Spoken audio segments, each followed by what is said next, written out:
Leary Valley lies in the Italian Midland, some 60 miles northwest of Naples to some 40 miles southeast of Rome. A wide, flat corridor enclosed between four walls of mountains. In winter, the highest peaks of the Leary Range ascend into the snows, but the valley floor with its olive groves and ancient vines, its crops of wheat and corn, is green the year around. That is, in normal times. Last year was a bad year for grapes and olives, and the fall planting was late. Many fields lay fallow. There are two ways from the south into the valley. One, a narrow path. The other, a high, scenic road over the mountains. They converge before the site of the ancient village of San Pietro, which for 700 years has stood at the threshold of Leary Valley, welcoming the traveler. The stones of its walls were quarried out of the parent hill from whose slopes it rises.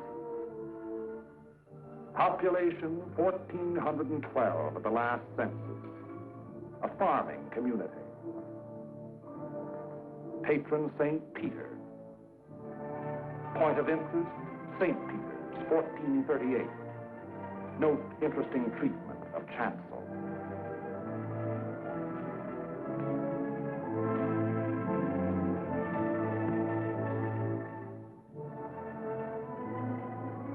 As St. Peter's was erected by those who were to worship there, so each original dwelling was built by the ones who were to live there.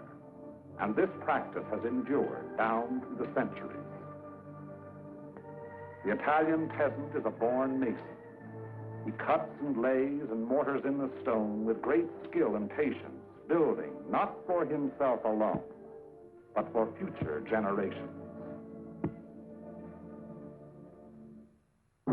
From the end of October 1943 until the middle of December, San Pietro and the surrounding ground was the scene of some of the bitterest fighting on our Fifth Army front. The Italian campaign had entered its second phase, to push forward again after a static period brought on by heavy seasonal rains. Our battle lines were haphazard as the terrain itself, with its blood-swollen rivers that twisted back and forth across our line of march, so that each river seemed like five, and where there was no river to cross, a mountain blocked our going. Each peak ahead being a few meters higher than the last we had won, so that each new peak had to be fought for the hard uphill way, with the enemy looking down our throats. They had had time to fortify and camouflage their positions. No amount of artillery fire or aerial bombardment could force them to withdraw. That was for the infantry to do, employing those weapons to confine and destroy life in narrow trenches, caves, and fighting holes. It was up to the man with the rifle, the man under fire from all weapons, the man whose way all our weapons, land, air, and sea, serve only to prepare. It was up to the foot soldier to attack a hidden enemy over ground that was sown with mines, the anti-personnel S-mines that fly up at a football to explode beneath the groin. Nowhere along the entire front were enemy preparations more elaborate than in the San Pietro area. For San Pietro stands at the threshold of Leary Valley, and through Leary Valley, wide and level, runs the most highly prized length of road south of Rome. By early December, we had taken and were holding high ground in the northeast, east, and south of San Pietro, the Camino Maggiore hill mass being last to fall. Italian troops under Allied command had made a vain attempt to capture Mount Lungo, possession of which would have acted greatly to our benefit in the impending action. But so excessive were the losses on Mount Lungo that further operations against its strategic heights were deemed unwarranted.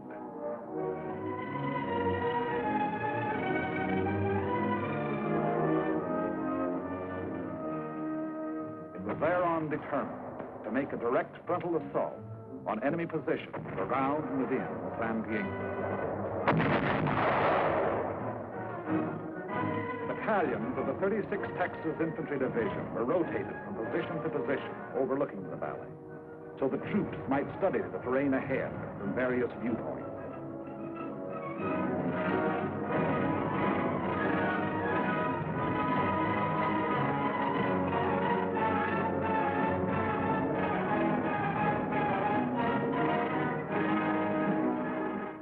Patrol activity was continuous.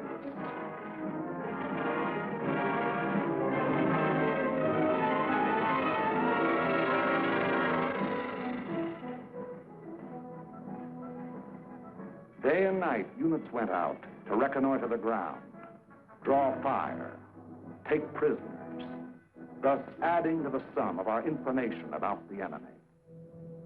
High points, Mount Lungo's 351 and Mount Sammucro's 1205 and 950 were all manned in force.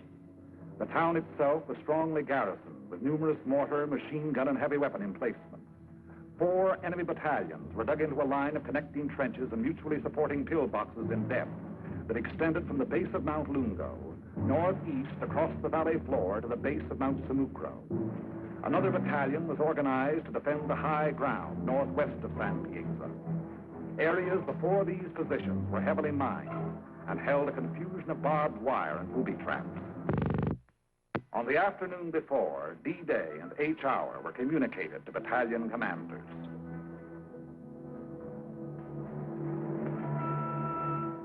December 8th, at 0620 hours, the 1st Battalion of the 143rd Infantry Regiment to attack the summit of 1205, having moved up the mountain under cover of darkness, and upon achieving its objective to attack along the ridge to a point northwest of San Pietro.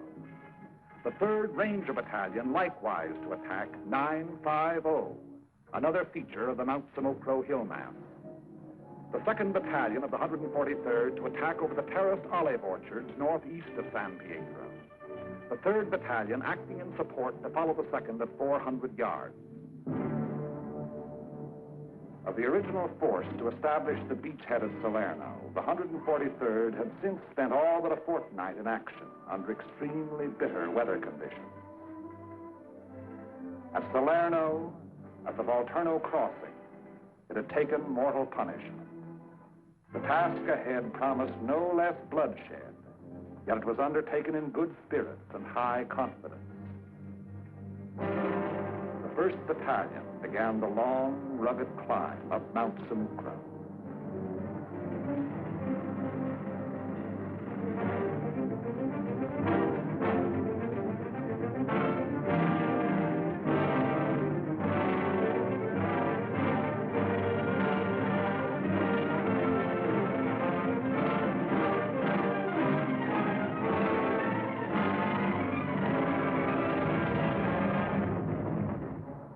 As night fell, our artillery opened up, and throughout the night hours, intense fire was laid down on the enemy's main line of resistance.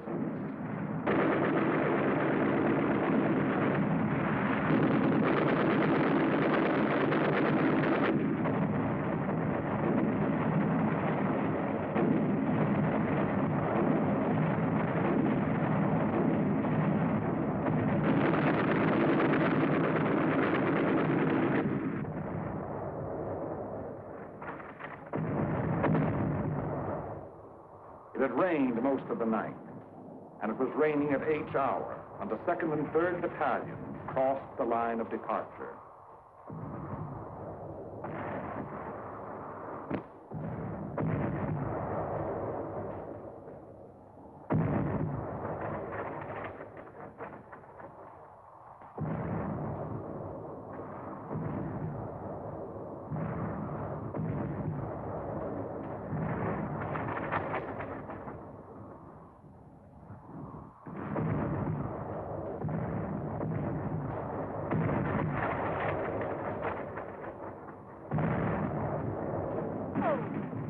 Some 200 yards forward, they encountered wires, mines, and automatic fire from pillboxes.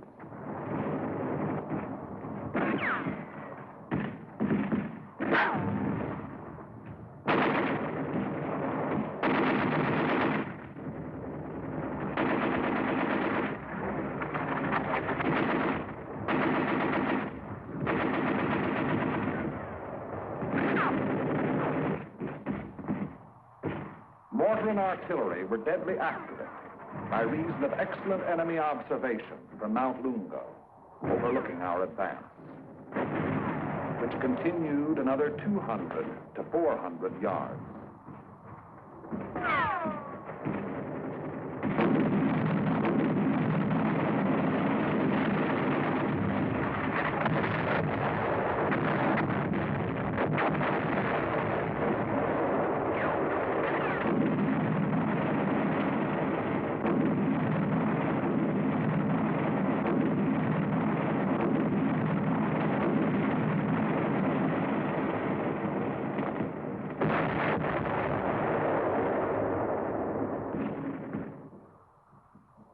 Many men gave their lives in attempts to jump the wire, reach pillboxes, and throw hand grenades through the narrow gun openings.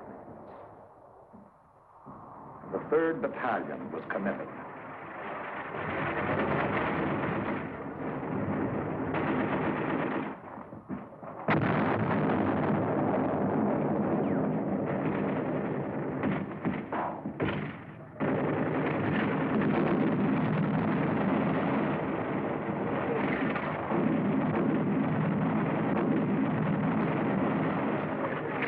The advance never got more than 600 yards past the line of departure.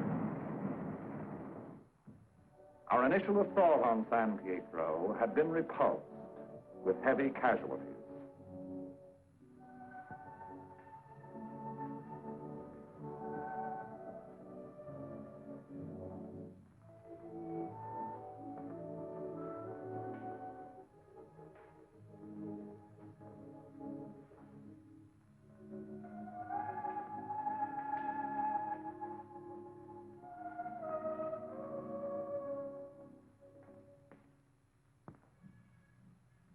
The attack on Hill 1205, however, was a brilliant success.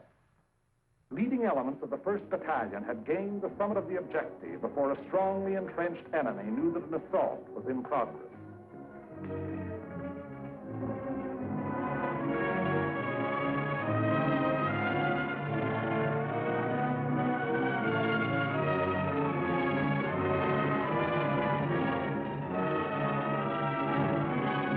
Right of 1205, the 3rd Ranger Battalion had also captured its objective, but only after successive attacks and costly casualties. For on Hill 950, the enemy was not taken unaware. Counterattacks were to be expected on both 1205 and 950. They were not long developing.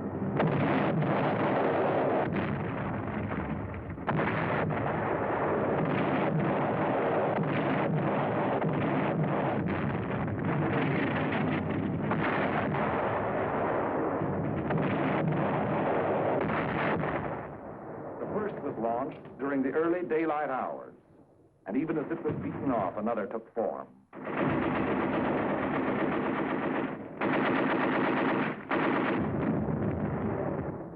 Day and night they followed in unremitting violence.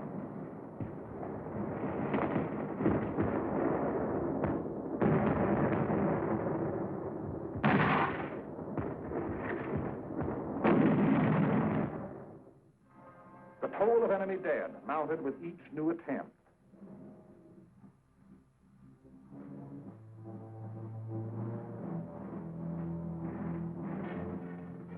But German prisoners captured on 1205 and 950 said that they had been ordered to retake those positions at all costs.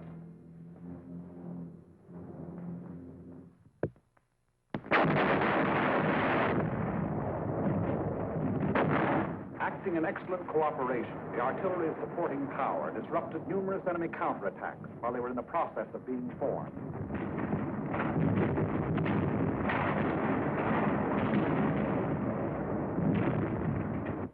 In addition to defending Hill 1205, the 1st Battalion, obedient to the field order, undertook the reduction of enemy defenses which were organized along the ridge running west.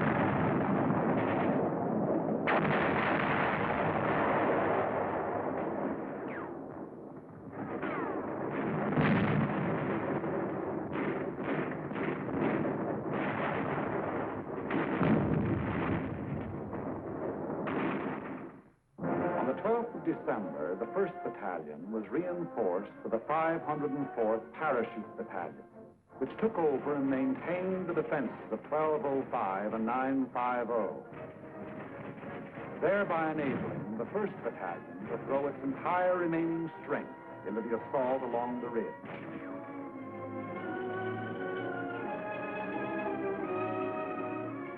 But the first strength had dwindled and shrunk in the 5 days past, and there was now a question as to whether its existing numbers were sufficient to prevail. Reports during the night of the 14th of December stated that the enemy was offering bitter resistance and that the issue was in grave doubt. Meanwhile, on the olive terraces below, the 2nd and 3rd Battalions had twice again attempted to reach their objective.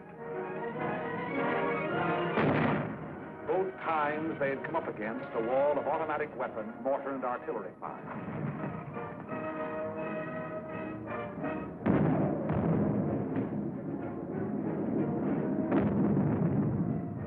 Volunteer patrols made desperate attempts to reach enemy positions and reduce strong points.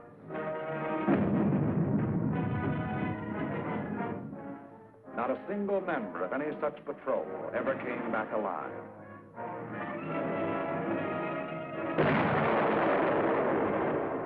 Our attacking forces were furnished excellent aerial cover by Allied fighter patrols. But now and then, enemy planes were able to slip through and to bomb and strafe our positions, which to all purposes had remained unchanged since the first day. To break the deadlock, orders were given for a coordinated divisional attack. The 2nd and 3rd Battalions of the 143rd to proceed in the execution of the original orders. Acting in conjunction, Company A of the 753rd Tank Battalion to attack San Pietro from the east over the high road. 1 battalion of the 141st to attack over the flat valley floor. After nightfall on D-Day, the 142nd Infantry Regiment to attack the heights of Mount Lungo. In preparation for the attack, all 5th Army artillery within range, including tanks and all tracks, was directed against San Pietro and the surrounding area.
Each hour, 1200 hours.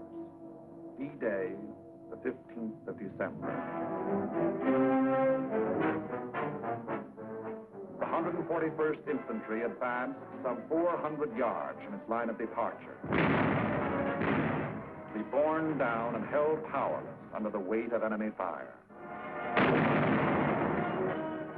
The 2nd and 3rd Battalions of the 143rd advanced some 100 yards beyond their former positions to a point almost directly before forward enemy defenses. And for the 3rd time, they were forced to take such cover as the quaking earth could offer. And the tanks. Orders were for them to enter the town and to locate and destroy the heavy weapons there, which were leveled against our attacking foot soldiers.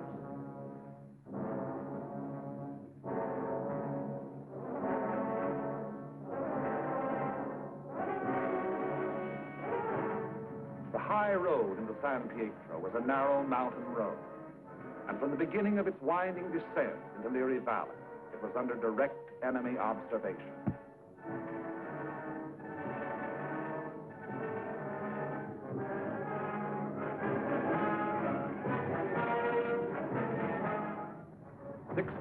Tanks started down that road.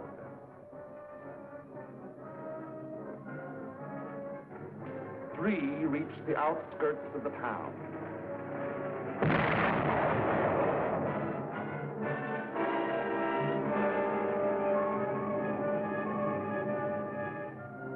Of these, 2 were destroyed, and 1 was missing. 5 tanks were immobilized behind enemy lines, their crews having to abandon them. 5 tanks hit mines within our lines, were thereupon destroyed by enemy gunfire. 4 tanks returned to the bivouac area. After dark, 2 companies, one from the 2nd Battalion and one from the 3rd, finally succeeded in penetrating enemy positions before San Pietro. But receiving both frontal and flanking fire, they were forced to retire.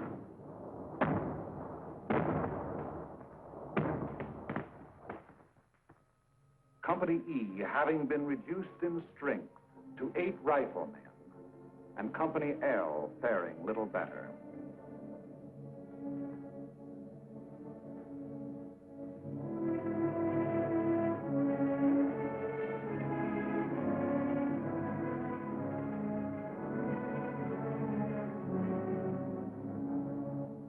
On the Mount Samocro Ridge, the 1st Battalion fought its way to within a few hundred yards of the objective.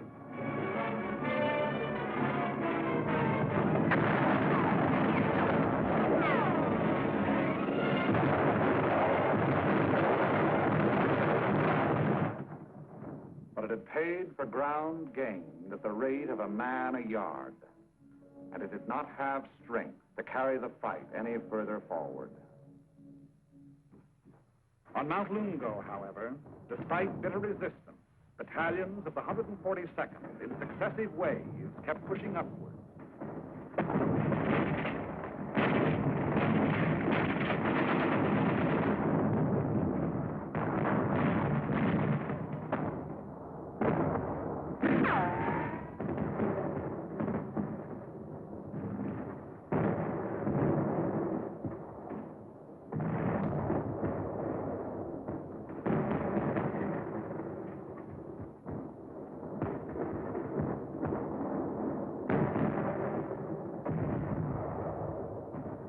Until in the early daylight hours of the 16th of December, his foot soldiers had gained the summit and were wiping up what remained of a stubborn enemy.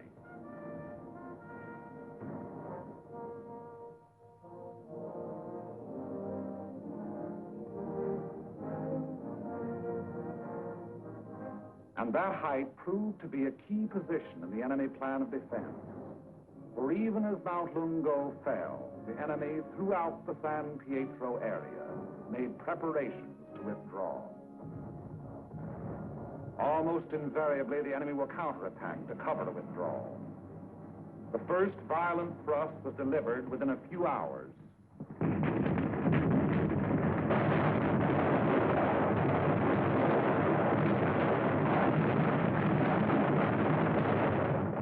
And thereafter, counterattacks came in waves, the roar of the last mingling with the rush and fury of the next to break.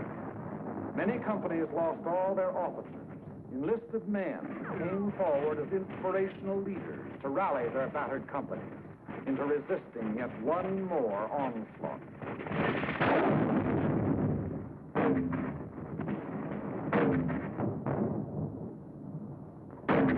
Our own artillery was brought to fall within 100 yards of our front line elements.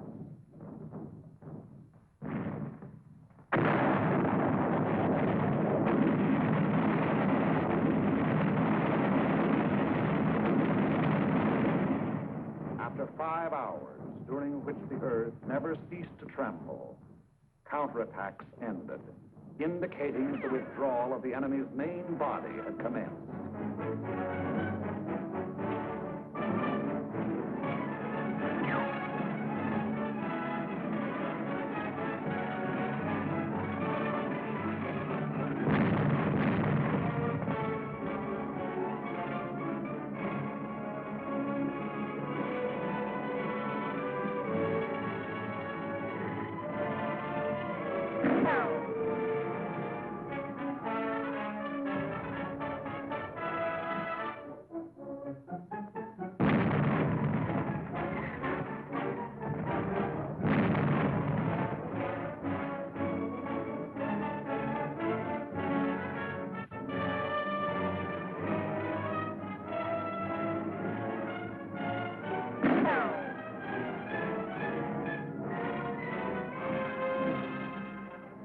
effort to maintain contact, our patrols immediately pushed ahead.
Entering the town, they discovered that San Pietro was ours for the taking.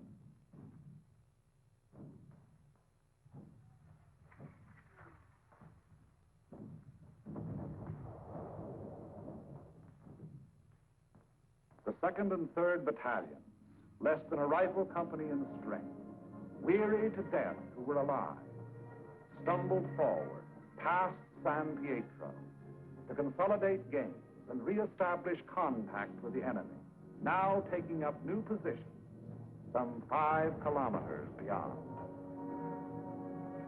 That is the broad shape of the Battle of San Pietro, which was but the first of many battles in Liri Valley. It was a very costly battle. After the battle, the 143rd Infantry Regiment alone required 1,100 replacements.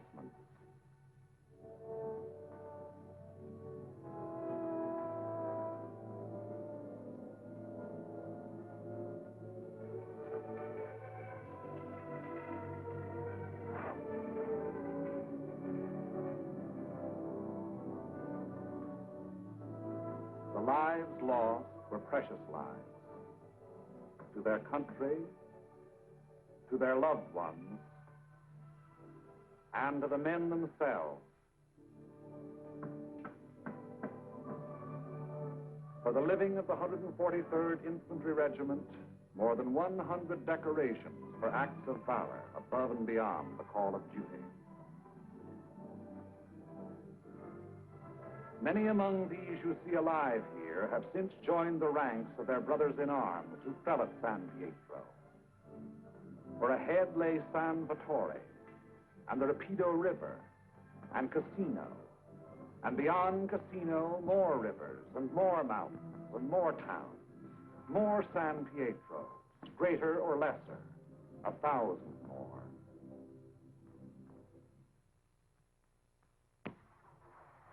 As the battle passed over and beyond San Pietro, westward, townspeople began to appear, coming out of their caves in the mountains, where they had stayed in hiding during the enemy occupation.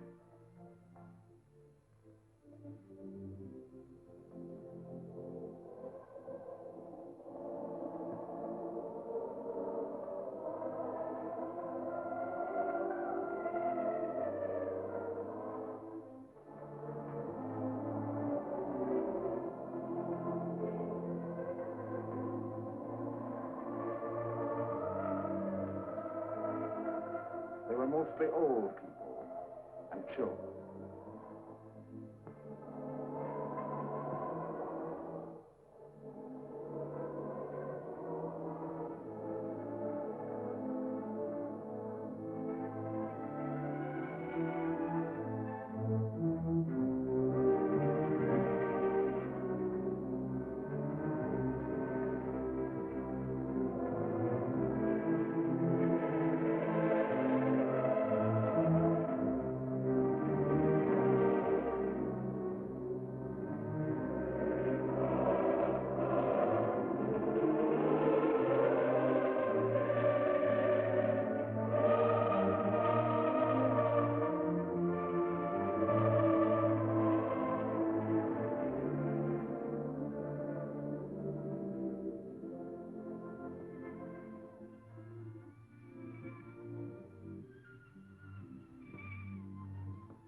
resumed in San Pietro.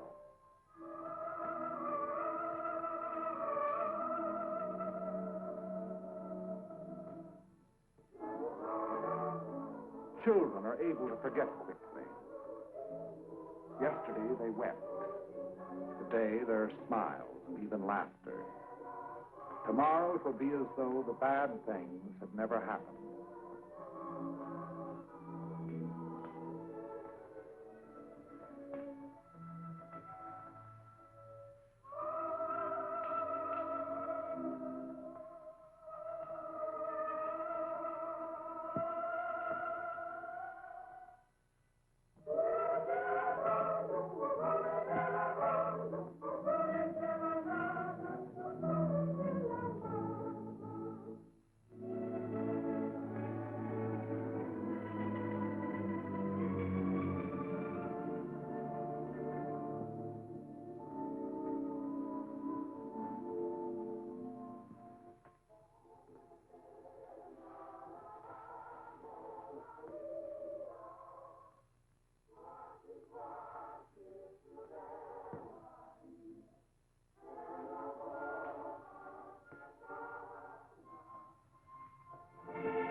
Our prime military aim being to engage and defeat the enemy, the capture of the town itself and the liberation of its people is of an incidental nature.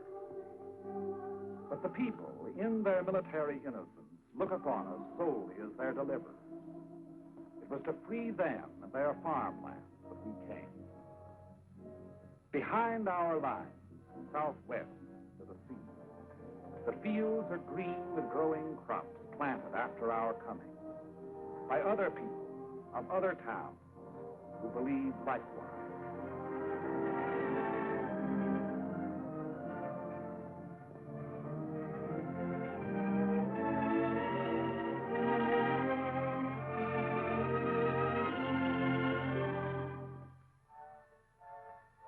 The new won earth of San Pietro was plowed and sown. It should yield a good harvest this year.